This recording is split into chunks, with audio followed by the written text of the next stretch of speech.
السلام عليكم ورحمة الله وبركاته. متابعين قناة أكلات من زمن فات، عاملين ايه؟ اخباركم ايه؟ بتكونوا بخير. النهاردة هوريكم طريقة امهاتنا زمان في تقطيع تسييح اللية بتاعة الخروف بطريقة سهلة وبسيطة، بطريقة قديمة. يعني هوريكم هم كانوا بيعملوها ازاي.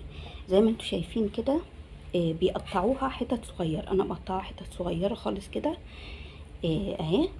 الحبة اللي انا قطعتهم دولت هحطهم في الحلة كده،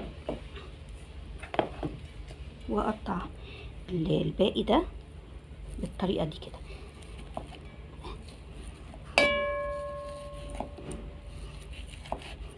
باخد الحبة اللي انا قطعتهم دول وبقطعهم حتت صغيرة، ولا نفرمها ولا اي حاجة اهي.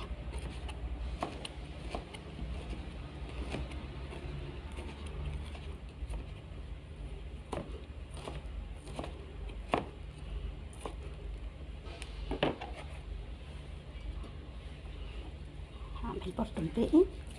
شايفين الطريقة دي سهلة وبسيطة، ولا مفرمة ولا خلاط ولا لبن ولا اي حاجة خالص. هوريكم اهالينا كانوا بيعملوها بطريقة سهلة وبسيطة ومش مكلفة ازاي.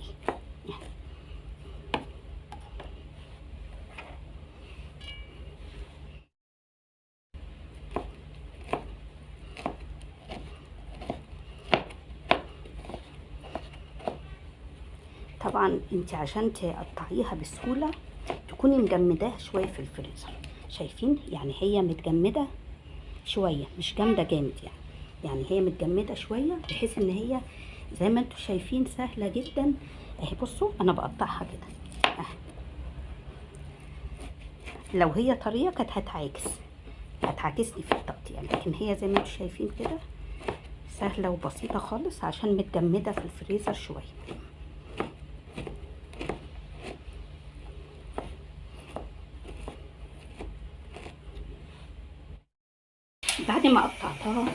بعد ما قطعتها خالص كده حتت صغيرة، هحطها في حلة واولع عليها البوتاجاز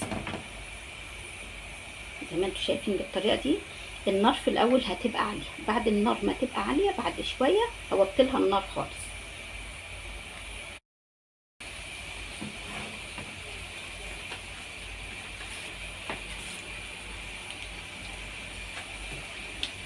زي ما انتم شايفين كده انا مقطعاها حتت صغيرة خالص. على فكرة دي لية خروف، عشان كده مش كتير قوي يعني لية خروف، وانا اديت طبعا فرقت منها، فدول الحبة اللي اتفضل يعني دول حوالي نص لية الخروف. زي ما انتم شايفين كده انا مقطعه حتت صغيرة اهي، مش مقطعه حتت كبيرة. هوريكم بقى اهالينا زمان كانوا بيسيحوا اللية دي ازاي وبيستخدموها ازاي. هي زي ما انتم شايفين كده، شايفين بدأت تسيح اهي.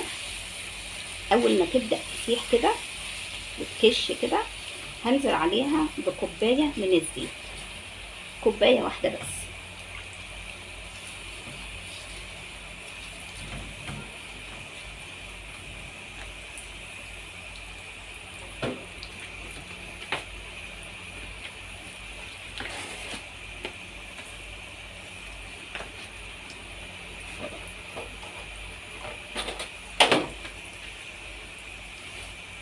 وهحط لها كمان معلقة صغيرة من الملح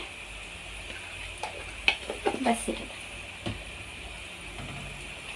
بس كده مش اكتر من كده. ولا هحط لها لبن ولا هحط لها اي حاجه، ولا عايزه احولها لسمنه بلدي ولا الكلام ده. هي كده بتبقى زي الفل، وبنطبخ بيها وبنعمل منها المحشي. وهوريكم كمان الاخر الحتت دي لما بتتحمص في ناس بتاكلها بالعيش بيبقى طعمها تحفه.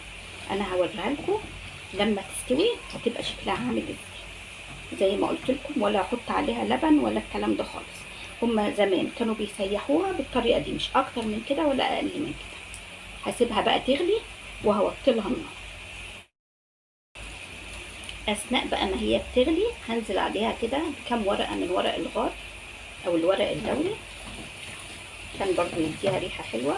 هي طبعا ريحتها حلوه جدا ونضيفه وزي الفل. مش عارفه الناس اللي بتقرف منها يعني دي طبعا بيقرفوا منها ازاي. دي طبعا انضف بكتير من السمنه المهدرجه اللي هي ماليه الاسود، لكن دي جميله ونضيفه وزي ما انتم شايفين. طالما الحاجه متربيه في مكان نظيف وبتاكل خضره، تبقى الحاجه اللحمه بتاعتها والدهن بتاعها بيبقى ريحته جميله. يبقى زي ما انتم شايفين كده، انا حطيت لها كوبايه زيت ومعلقه ملح صغيره وثلاث اربع ورقات لوري، وهسيبها بقى لما تصفي الدهن بتاعها خالص. زي ما انتم شايفين كده، هوطي لها النار وهسيبها مع نفسها. هنا بقى زي ما انتم شايفين بدأت تصفر شويه اهي. شايفين عشان مقطعها حتت صغننه كده جميله ازاي. ولما بتقطعيها حتت بالطريقه دي بتستوي بسرعه وبتطلع كميه سمنه اكتر من لما بتسيبيها حتت كبيره. شايفين جمالها وريحتها جميله.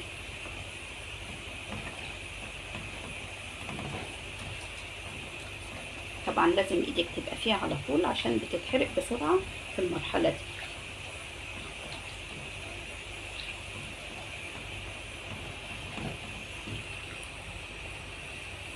شايفين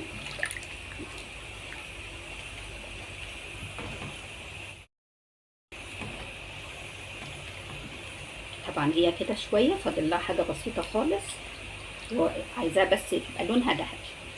طبعا الزيت اللي احنا بنحطه لها مش بيبقى الهدف منه ان احنا بنزود الكميه ولا حاجه. الزيت هو اللي بيساعد الليه ان هي تنزل الدهون اللي فيها. يعني الزيت اللي احنا حطيناه ده هو اللي خلاها نزلت الدهون اللي فيها. يعني لازم تحطي لها زيت، ما ينفعش تحطيها من غير زيت. شايفين ريحتها حلوه وجميله. طبعا لو في كميه اكتر من كده تبقى حلوه.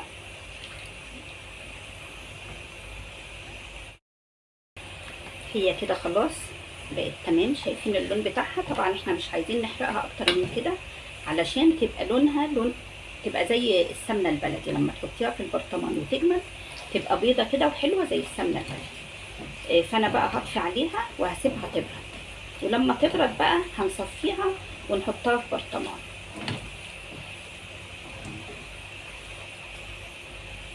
كده خلاص هنطفي عليها.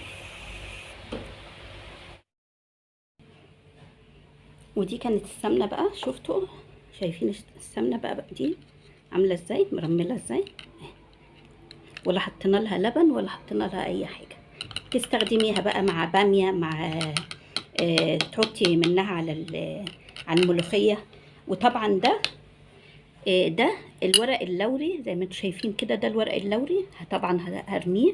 وطبعا في ناس بتخلي دي بتحطها على تقليه الملوخيه، وفي ناس بتستخدمها او بتاكلها بعيش، بس انا طبعا مش هستخدمها يعني. فانا بوريتكم دلوقتي طريقه امهاتنا في تسييح الليه بتاعه الخروف. شايفين جميله ازاي ومرمله. شايفين مرمله وجميله. اتمنى ان انت لو عجبتك الوصفه دي تجربيها. ومرمله جميله يعني. ما تنسوش اللايك والشير والاشتراك في القناه. وكل سنه وانتم طيبين، والسلام عليكم ورحمه الله وبركاته.